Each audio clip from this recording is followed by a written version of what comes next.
Hi. Update us with your squad for this weekend, if you could. Pulisic is still injured.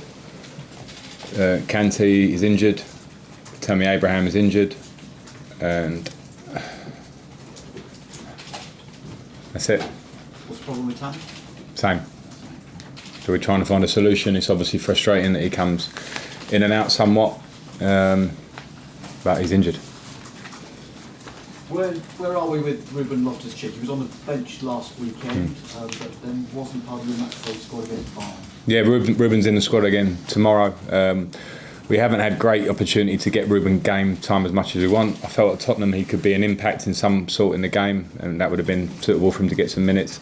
Bayern was a different animal of a game, so I took a different decision for him to get some good training in the week. So he's back in the squad. What would it mean for him to be back playing for you? A lot. What would it mean to him? Well, very much so, because it's a lonely place. It's a long time. He was in a very good run of form last year. I thought he was playing really well, and you could see his development and confidence of getting in the first team, and he hasn't kicked a ball for me. So with the ability he's got, I think he's one of the most exciting midfield players, English midfield players and Premier League players, because of what he is, his attributes. So we all want him back, and as you say, him more than anyone.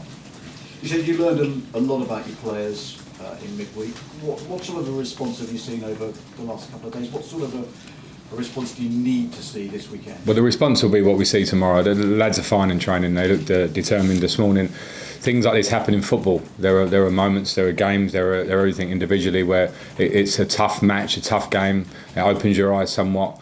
And then the tester then is how you come back from that, individually and collectively. So I'm interested to see the reaction. It feels like it'll be good. As I say, the determination in training is there to see. Our last Premier League performance was very, very good. So we have to carry on from that. Did what happened in midweek, did that undo some of the good work against Spurs? I wouldn't relate it to Spurs. I would just say that in the bigger picture, it was, as I said, a lesson for the players, because we played against very, very high level opposition, and they were better than us on the night in most departments. And I think that's probably, as I said after the game, a reality check for all of us here. It's nothing that surprising to me. I didn't expect the result. I thought we could perform better against Bayern Munich, but I knew this season where we're at, we have no divine right for anything other than things we work for. And at the minute we're in fourth place, which people didn't probably quite expect. And we have to fight to the end for fourth. How many other teams do you think are in the mix for top four? I don't need to go exactly in numbers, but when you look around us and you look at the form of Manchester United, and they're already a strong unit outfit that brought very well last summer. 150 million or what on 3 very good signings. Another players coming in the window that have strengthened them. They look good. Similar with Tottenham, 2 windows they've spent money. They're a good team. Arsenal, you can't write off teams of that quality that are not that far behind you. And Sheffield United, Wolves, you have to respect them because they're really, really strong teams in their own way. So there are lots in the competition, and we respect them, but also we have to just worry about ourselves. We are in this position, so we have a fight on. Keep saying it. Last 2 in, please. Burnley are also on the same number of points as well. Yes, listen, that's the top. That's why I didn't want to say exactly how many, because you're going to tell me I left one out. I'm not disrespecting Burnley. Anyone who's within range, they're in the top half, rightly so, because you only get what you deserve in this league at the end. Then they should be in the conversation. Tell us about Kepa. He's not played now for 5 matches in a row. Okay, one of those was the FA Cup. How has he been? How is your relationship with him? My relationship's fine. Between player and manager, I have 20 so players to keep happy. I can't keep them all happy at the same time, and all I expect there is professionalism in training, which Kepa's given.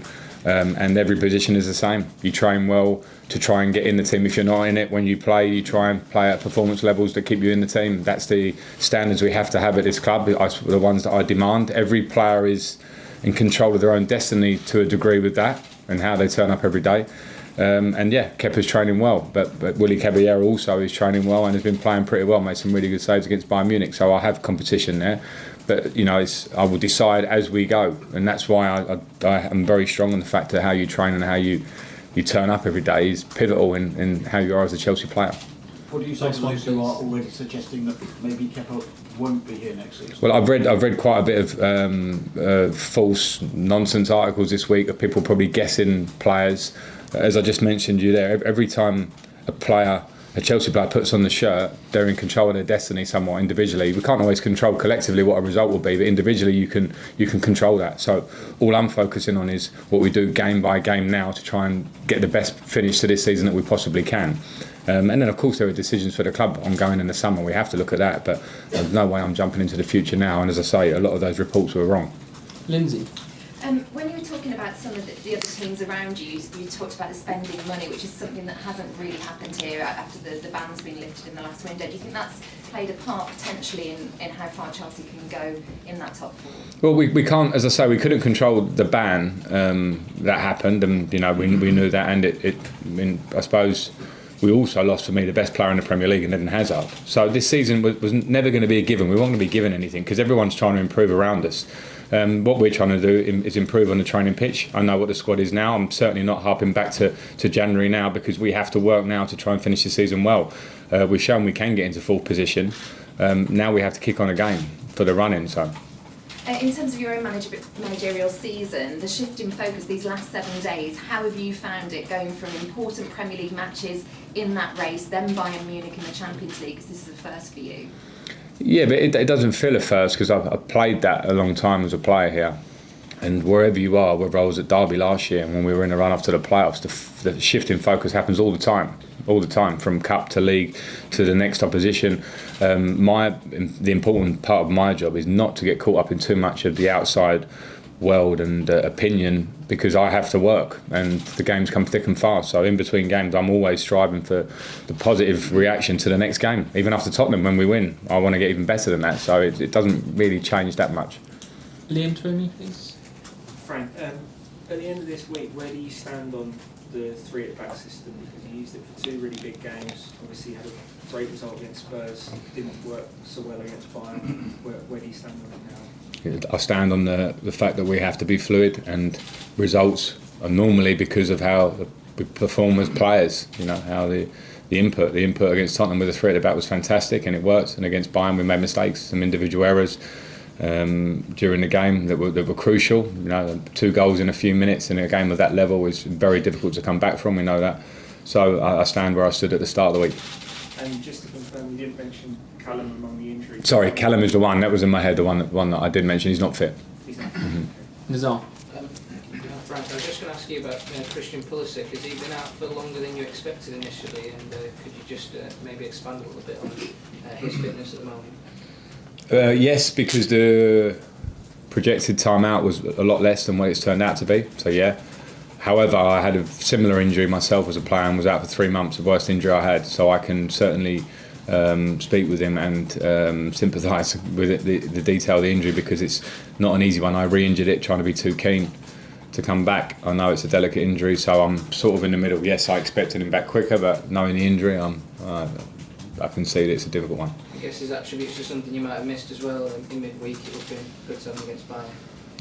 Yeah. The way Christian was playing, in his really hot patch where he came into the team, and you could see he was up to speed. He was offering us he can go by people.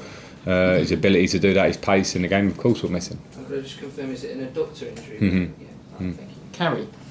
Frank, it was interesting that in the week in the Champions League, the referee went to the monitor to look at the red card decision and sent off your player, whereas you'd seen two opposition players not sent off for going for the review system. We've been told that referees are being encouraged to go to the review system for the big decisions, but we haven't seen it yet. What was your view of all that? Was there some exasperation? Well, my view is the referee should have gone to look at the Maguire incident against Manchester United, and then I think he would have given a red card. My view is that he didn't need to look at it against Tottenham. It was very clear for VAR to get it at Stockley Park, and they got it wrong. So they should be looking at the monitors more, and then there's no use in saying that they're encouraged to unless they start to do that. And my feeling is now it's one of the we know that in VAR needs some form of change, because I don't think anybody's particularly happy with it, and maybe that's understandable in year one in the Premier League. And So we have to look at the areas of where we can improve it, and going to the monitor is certainly one, because we've seen, well, we've been on the end of 2 ones that have, one affected a result, possibly, probably, and one didn't, but could have done as well. Do you have any conversations with Jose Mourinho after that match? Because he came, of course, into Tottenham in 14th position, but they were Champions League finalists, and now is it any surprise to you that you'll be tussling for top 4 and then maybe all the way to the end of the season? No, and I didn't speak to them after the game, but I expected them to be in the race. They're too good a team to not be in the race. The points in this league can change very quickly for different reasons. You get on a run of wins, it can change the picture, so I expected Tottenham to be there.